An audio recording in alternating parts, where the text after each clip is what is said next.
Botón de pánico. Y Jehová le dijo: ¿haces tú bien en enojarte tanto? Introducción. Los automóviles de los últimos años, junto con la llave o en lugar de ella, tienen controles electrónicos. Estos con diferentes botones que podemos presionar. Uno de ellos abre las puertas, otro las cierra, uno más libera la cajuela, pero hay un botón llamado de pánico que sirve para que en situaciones de peligro o emergencia se active una alarma. Recordemos esto que vamos a retomar más adelante. Los seres humanos, ante los estímulos que recibimos, reaccionamos. Algunos estímulos son accidentales, otros intencionales, algunos son positivos, otros negativos. Por ejemplo, me encontré un billete de 500 pesos, estímulo accidental positivo. Una mamá que está cocinando toca una superficie muy caliente y rápidamente retira la mano porque se quema. Ese estímulo fue accidental y negativo.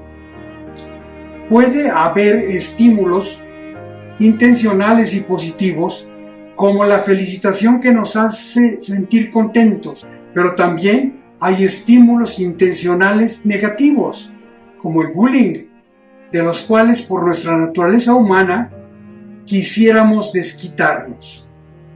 Esta reflexión sobre el enojo y el botón de pánico del que Dios nos ha dotado, la comparto porque posiblemente sea útil para alguien que la escucha, pero sin lugar a dudas que el Señor primero quería enseñarme a mí esta lección. El enojo.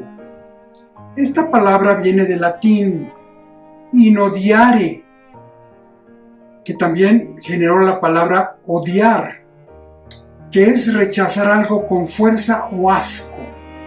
En griego es thumos y significa agitado o que hierve. Así, cuando nos enojamos, hervimos por dentro, nos llenamos de amargura, ofendemos, queremos venganza y lo peor es que nos enfermamos a nosotros mismos. El enojo o ira es una respuesta natural ante lo que consideramos una amenaza. Inspira sentimientos intensos de temor que pueden convertirse en agresivos.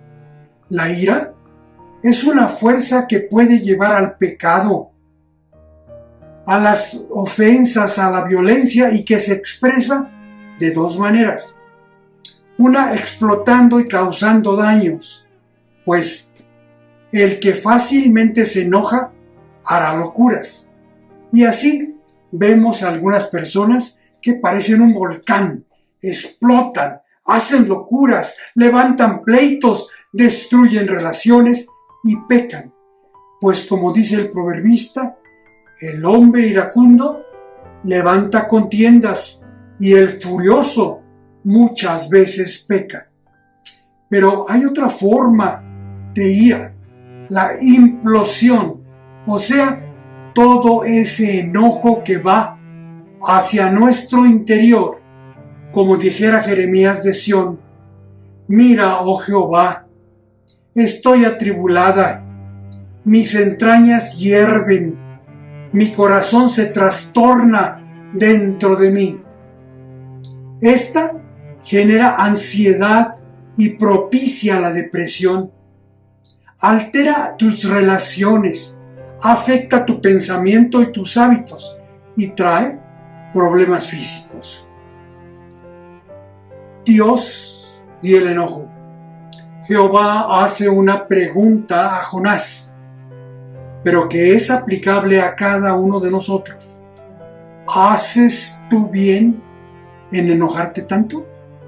y dirigiéndose especialmente a los adolescentes y jóvenes, les aconseja: quita pues de tu corazón el enojo y aparta de tu carne el mal, porque la adolescencia y la juventud son vanidad.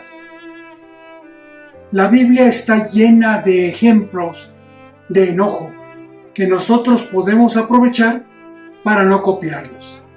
Cuando Caín y su hermano Abel llegaron adultos, Caín se hizo agricultor mientras que Abel fue pastor de ovejas. A los dos se les había enseñado que debían adorar a Dios sacrificando un animal inocente por sus pecados, lo que seguramente hicieron por muchos años. Pero llegó el momento en el cual solo Abel obedeció, mientras que a Caín se le hizo muy fácil que para cumplir con lo que él pensaba que era un rito, pues podía llevar cualquier cosa que encontrara en su tierra. Y él no entendió que el cordero sacrificado era un símbolo del Cordero de Dios, quien quitaría el pecado del mundo, y que al sacrificarlo mostraba su fe en la misericordia del Señor. Por ello, Dios aceptó la ofrenda de Abel y rechazó la de Caín, quien se enojó mucho con Dios, y su disgusto fue hacia Abel de tal forma que lo mató. La ira está presente en muchas formas en nuestra vida. Saúl se enojó contra su propio hijo, Jonatán, a quien dijo: hijo de perversa y rebelde, ¿acaso no sé yo que prefieres al hijo de Isaí para tu propia vergüenza? Él estaba muy enojado con Jonatán porque era amigo de David y le decía: ¿qué no te das cuenta que David te va a quitar el reino y las riquezas de la familia? Por ello, en sus momentos de enojo, él había querido matar a David con una lanza. Nuestro texto base habla del enojo de Jonás con Dios, porque lo mandó a predicar a Nínive, ya que él sabía que si la gente se arrepentía, Dios la iba a perdonar. Pero el Señor le enseñó. Cuando nuevamente se enojó mucho porque una planta que le daba sombra se secó, que si él sentía tristeza y enojo por algo que él no había plantado ni era suyo, debía entender el inmenso amor de Dios para con los seres humanos que somos su creación. Y ahí fue cuando el Señor le preguntó: ¿haces tú bien en enojarte tanto? En Persia vemos la ira de un hombre contra quien representaba al pueblo de Dios. Cuando Amán vio que Mardoqueo no se inclinaba ni se postraba ante él, Amán se llenó de furor. Más adelante hubo hombres que se enojaron contra Jesús, y todos en la sinagoga se llenaron de ira cuando oyeron estas cosas, y otros más reaccionaron ante los milagros que Dios estaba haciendo a través de los apóstoles. Pero levantándose el sumo sacerdote y todos los que estaban con él, es decir, la secta de los saduceos, se llenaron de celo. Podemos notar que todos estos actos estaban siendo rechazados por Dios, como igual sucede cuando nuestros actos están llenos de ira.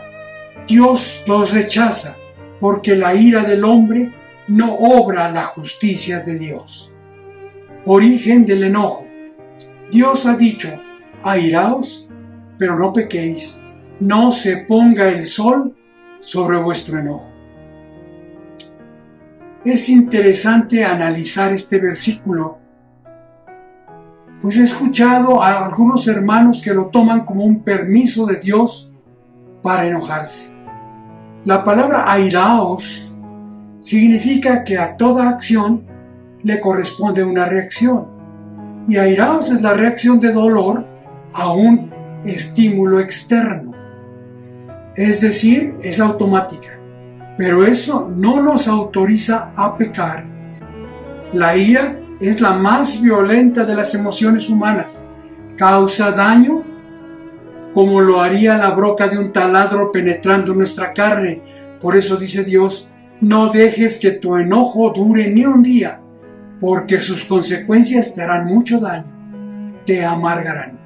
Y Pablo dice, quítense de vosotros toda amargura, la cual provoca enojo, ira, gritería y maledicencia, y toda malicia, aunque difícilmente una persona enojona aceptará que está amargada.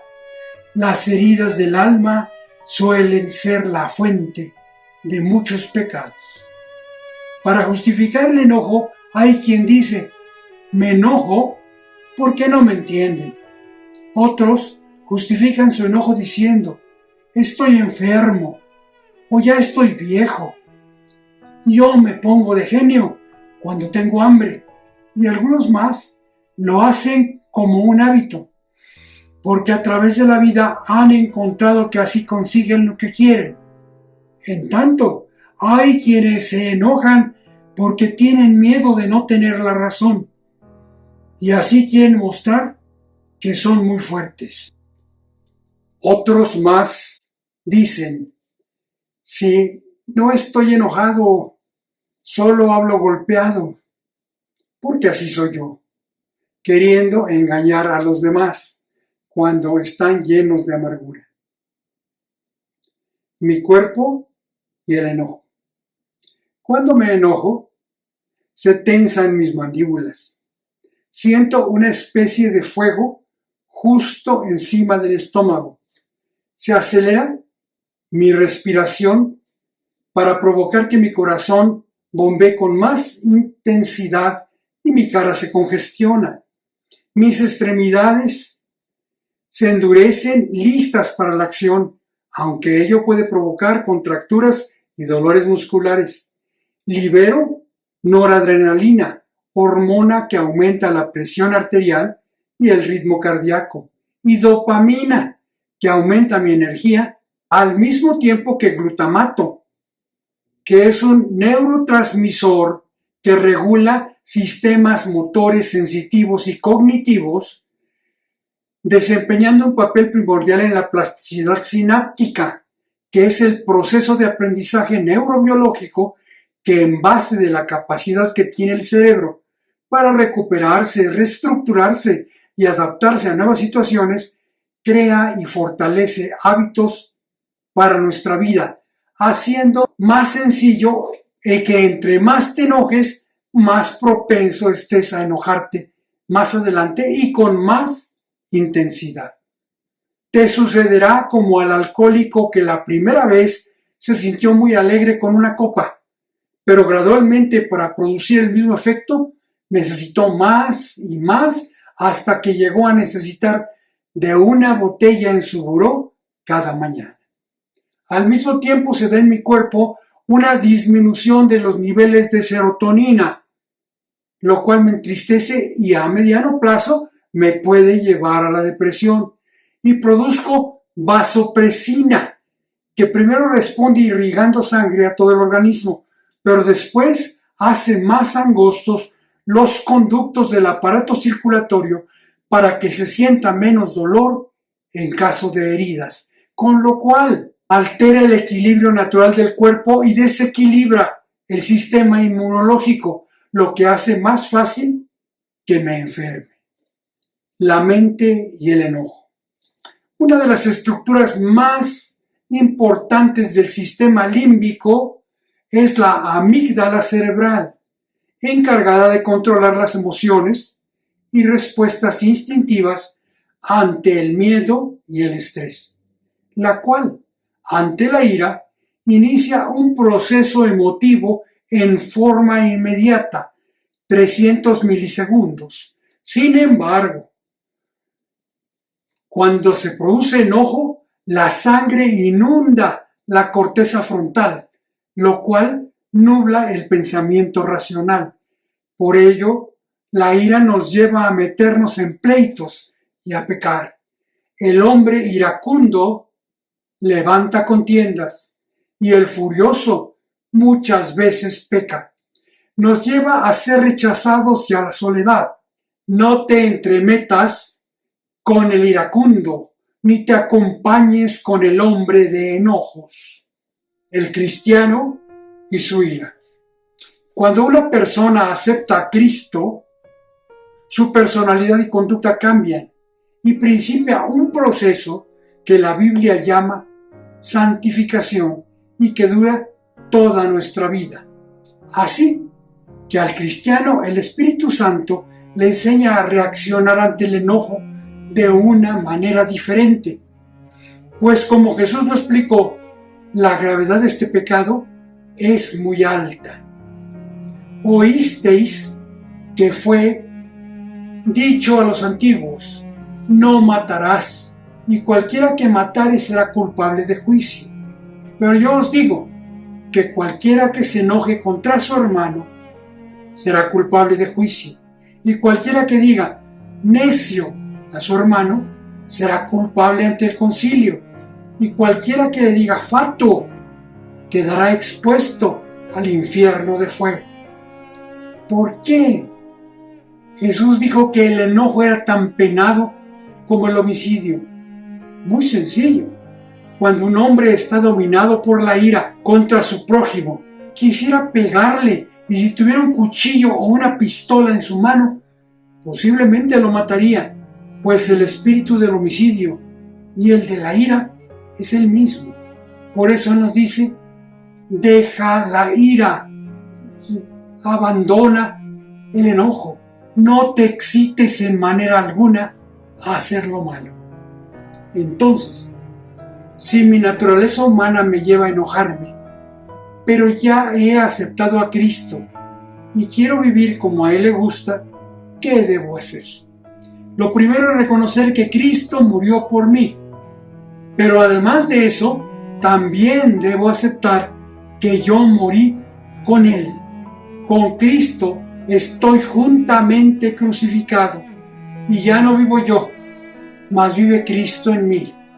Y lo que ahora vivo en la carne, lo vivo en la fe del Hijo de Dios, el cual me amó y se entregó a sí mismo por mí. Dios quiere que veamos que en Cristo morimos a nuestra vida pasada. Ya no somos la misma persona que éramos antes. De modo que si alguno está en Cristo, nueva criatura es. Las cosas viejas pasaron. He aquí, todas son hechas nuevas. Si morimos a nuestros pecados, ¿cómo puedo vivir a la ira? La Biblia dice, porque los que hemos muerto al pecado, ¿cómo viviremos aún en él? El cambio. Existen algunos pasos que puedo dar si quiero dejar a un lado la ira. Primero, reconocer mi pecado. Mucha gente cuando se enoja no lo reconoce. Dicen molestos, si no estoy enojado. Otros aceptan que se llenan de ira, pero le llaman mal genio, como algo simpático, pero no lo ven como un pecado serio. Veamos en dónde clasifica el Señor a la ira. Y manifiestas son las obras de la carne, que son adulterio, fornicación, inmundicia, lascivia, idolatría, hechicerías, enemistades, pleitos, celos, iras, contiendas, disensiones, herejías, envidias, homicidios, borracheras, orgías y cosas semejantes a estas, acerca de las cuales os amonesto, como ya os lo he dicho antes, que los que practican tales cosas no heredarán el reino de Dios. ¿Está usted en contra de la idolatría? ¿De la hechicería? ¿Se le hace muy grave el homicidio? ¿Rechaza usted el adulterio? Pero, ¿cómo es que la ira se le hace algo menor? pues no es así para el Señor. Por eso Él ordena: quítense de vosotros toda amargura, enojo, ira, gritería y maledicencia y toda malicia. A menos que veamos la gravedad del enojo, no lo venceremos. Si nos conformamos en seguir como hasta ahora, no sabremos nada de la victoria de Cristo sobre el pecado de la ira.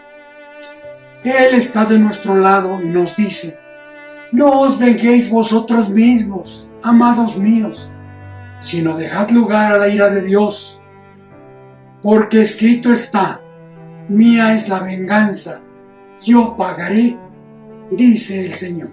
2. Acepto mi responsabilidad. Es muy fácil disculparnos echándole la culpa a otros por nuestro enojo. Decimos: si él no me hubiera hablado de esa forma, yo no me habría enojado. En otras palabras, queremos creer que la ira no es nuestra responsabilidad, sino que es de alguien más, aunque provenga de nuestra amargura, orgullo o sentido de importancia. Los demás puede que no reconozcan lo bueno que hago, pero la Biblia te dice: digo pues, por la gracia que me es dada a cada cual que está entre vosotros, que no tenga más alto concepto de sí que el que deba tener, sino que piense de sí con cordura, conforme a la medida de fe que Dios repartió a cada uno. Es decir, Dios sí me ve como soy, Él me valora y soy su especial tesoro.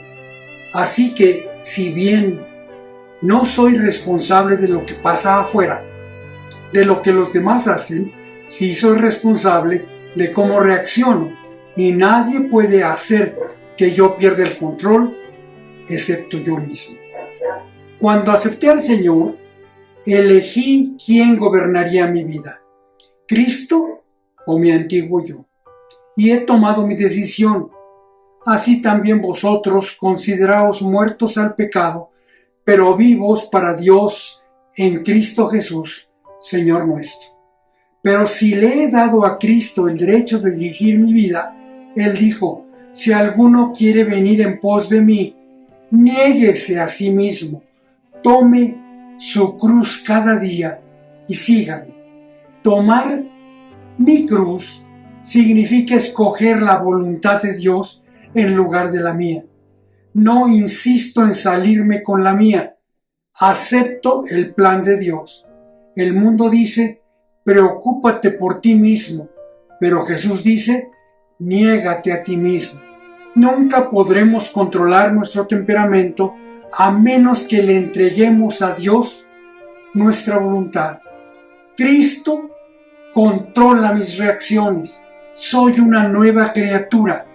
Y si paso por situaciones en las que soy ignorado, despreciado, maltratado o molestado, Dios las puede usar para tratar con mi mal genio.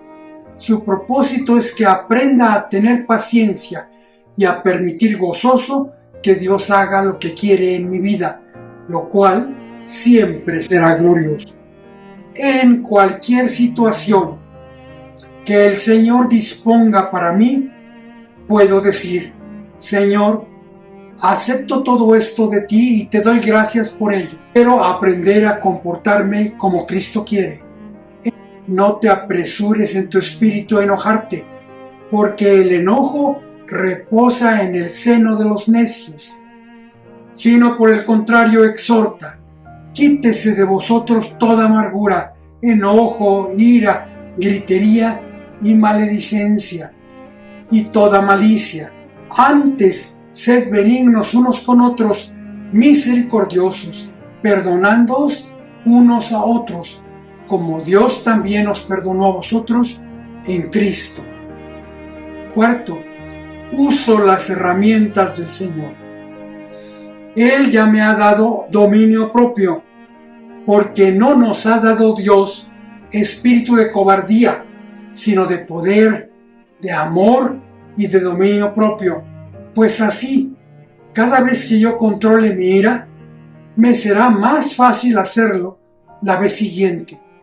Pero ¿cómo puedo controlar mi ira? No puedo olvidar que estoy muerto con Cristo y que Dios me ha librado del poder del pecado por medio de mi muerte con Cristo. Así también vosotros, consideraos muertos al pecado, incluye la ira, pero vivos para Dios en Cristo Jesús, Señor nuestro. Por eso, en cuanto me dé cuenta que estoy listo para enojarme, puedo decir: un momento, no me estoy comportando como quien realmente soy. Mi viejo hombre ya fue crucificado con Cristo y ya no soy la persona que era antes. Soy nueva criatura. Ayúdame, Señor. No tengo que ceder a la ira, pues Cristo vive en mí. El botón de pánico. Por eso, en cuanto sienta que quiero reaccionar enojado, presionaré mi botón de pánico y haré que suene la alarma para correr al Padre en oración y pedirle su fuerza para deshacerme de mi enojo, aprendiendo lo que el apóstol Santiago dice: por esto, mis amados hermanos, todo hombre sea tardo para irarse. Pero regresemos un poco a los controles electrónicos del automóvil. Estos funcionan con energía, la cual les viene de una batería que en algunos casos es recargable. Así pasa con nosotros. Si no recargamos las baterías, podemos presionar el botón de pánico sin ningún efecto, y nuestras oraciones se convierten en meras recitaciones o rezos, pero sin resultado. Por ello, para recargar mis baterías, Dios me ha dado su palabra, la cual es alimento para mi alma, porque piensa: ¿de qué está llena tu mente? Si tu mente está llena de la información de la internet, de la televisión, de las noticias, de tu trabajo, de los problemas de tu familia o de cómo actúan tus amigos, seguramente estarás listo para defenderte y atacar. El proverbista, con la idea del corazón como centro de nuestras emociones, dice: sobre toda cosa guardada, guarda tu corazón, porque de él mana la vida. Porque ¿cómo vas a actuar con mansedumbre si todo tu pensamiento está lleno de violencia? E insiste el Señor: porque de la abundancia del corazón habla la boca. ¿Y cómo vas a responder con amabilidad si tu corazón está lleno de amargura? Por eso dice el Señor: la palabra de Cristo more en abundancia en vosotros. Un reto. Dios no quiere que yo viva en un precario equilibrio, evitando el enojo y la ira. Él quiere que, en todos los casos, yo responda como hijo suyo. Pero yo os digo: amad a vuestros enemigos, bendecid a los que os maldicen, haced bien a los que os aborrecen, y orad por los que os ultrajan y os persiguen, para que seáis hijos de vuestro Padre que está en los cielos, que hace salir su sol sobre malos y buenos, y que hace llover sobre justos e injustos.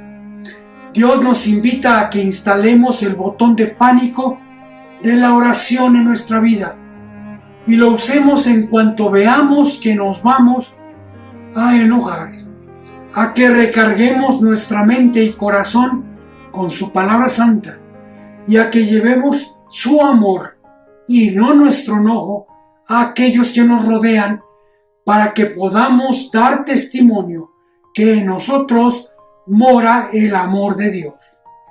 Dios te bendiga, Dios bendiga su palabra.